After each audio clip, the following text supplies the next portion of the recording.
هيا بنات، اليوم راح يكون برنامج اللي سويت بيه الفيديو وقلت البرنامج مال خلفيات. هذا شكل البرنامج استخدمته.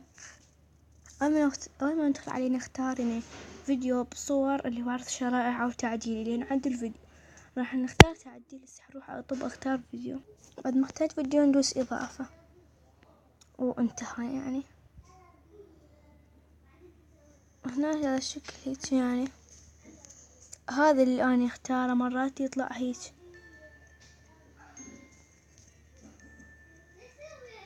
أو هناك ماكو هيك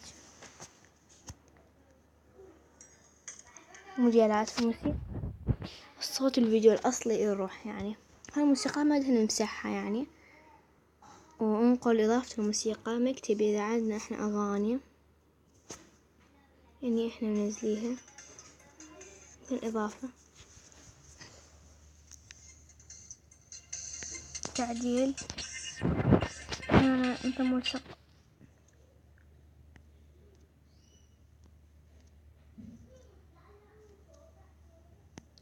مثل هذه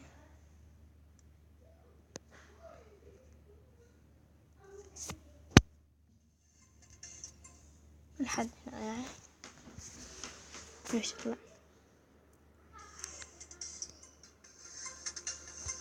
هنا ندوس النص يعني نكتب كتابة. إذا خلينا مثلا نكتب لايك اشتراكية شغلات مو هنا نختار الشكل اللي نريده.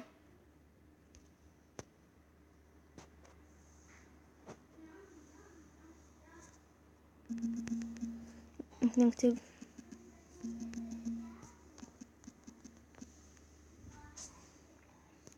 هاي هنا جوا كشات مثلا موديلات. هنا هاي هي تصير لايك بس ما أعرف شلون تصعد تاني. أنا ما أعرف هذا برنامج أو غيره. إيه هو هذا هيك مثلا بيها ظل حركات تروح تجي هيك مثلا لايك أكتب.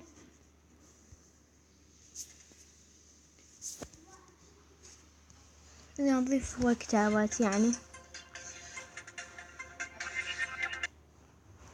هاي التأثيرات مثلا خلي هاي هيك آلاف تطلع يعني. هاي هنا توقت هيك يعني هسه هذه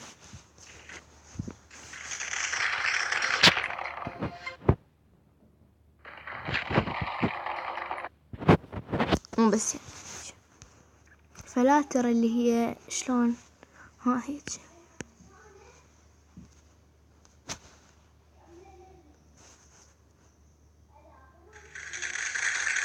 نفس الشكل. لا دقيقة بس.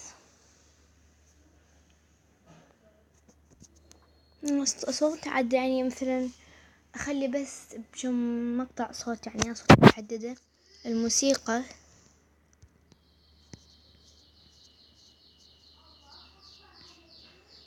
يعني أوخرها دقيقة.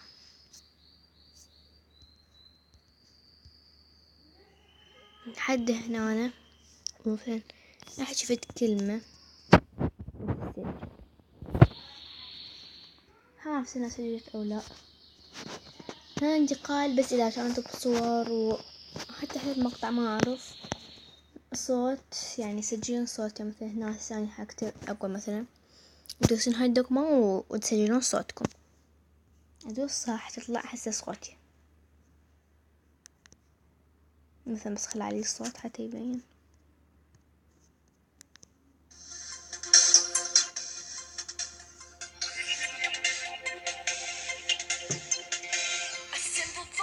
ما أعتقد يبين صوتي لأنه هو صار يعني شغلات وناس أكو أي شغلات بهذا البرنامج.